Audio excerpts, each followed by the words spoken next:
Channeling Cernunnos, the Celtic god of woods, January 2nd, 2021. Since I don't know exactly how to reach Cernunnos well and quickly, I simply turn my white matrix into a beautiful forest, old as the legends themselves.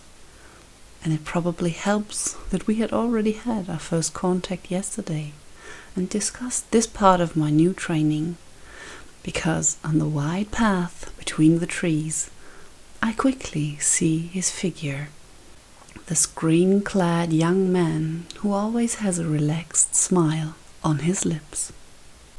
Well, no antlers today? Or horns or tusks? Well, did they work? Probably not. I did some research, as you recommended. How infinitely sad and unfair that Christians could only see Satan in a horned god of the forest. You see, of course I could stand here before you, with elemental antlers, fur-covered and with long horns. What good would it do me? What exactly would be my gain? You know, I'm tired of acting. I can understand that. I've been searching around a lot, and the information about you is fragmented, to put it very nicely. That's what I told you. You should really learn to believe us. You know, even the greatest number of other people can be wrong, and so can your search engines. I've never thought of it exactly like that, but it's completely true. I still have an automatic reflex to Google everything I come across. Why don't you at least trust your intuition with those topics where there can be no right or wrong? There never is, but you know what I mean.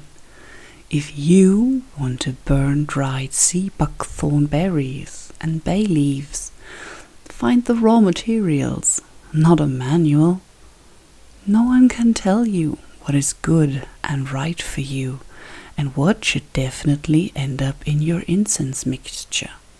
It's trial and error. Trial and error. Well, yes, but basically we research everything today because so many people before us have done the same experiments.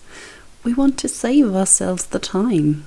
And yet I tell you, the knowledge of others is the knowledge of others, not yours.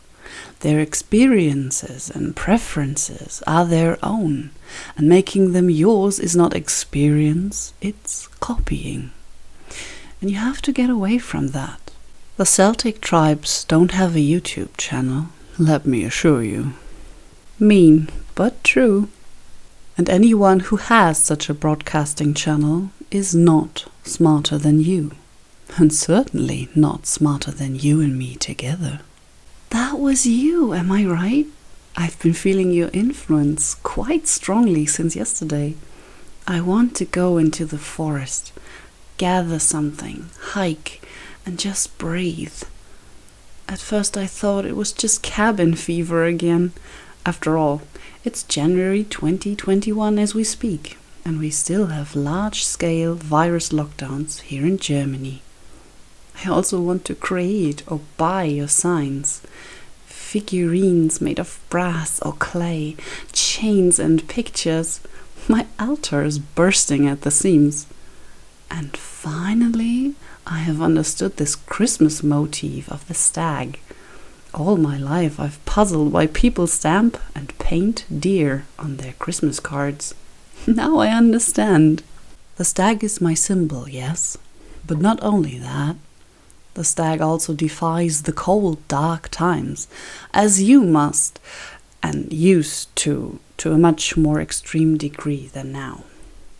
Incidentally, you've heard it said that I die with the leaves of the trees in autumn and I am reawakened in spring.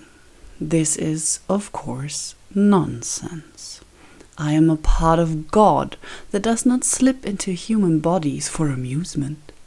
I am always here, But my children die in great numbers. That is true. I cannot protect them all, and that was never the plan. You humans would do well to understand this principle again. I'm not saying that you should put some of your children out into the cold to keep your numbers stable, or your elderly for that matter. I'm just saying, what's on its way out, let it go. Leaves, animals, the sick. Helping and saving is an honorable task, there's no doubt about that. But you have perfected the kind of help that is not actually helping. You can glue the leaves back on a tree, but it will still follow the cycle. Learn to let go of futility. Stop fighting against me, against the forest, against the seasons and the death that inevitably comes with them. You will only make yourselves miserable otherwise. Somehow I knew all this, of course, and yet, as always, it feels good to have it spelled out once more.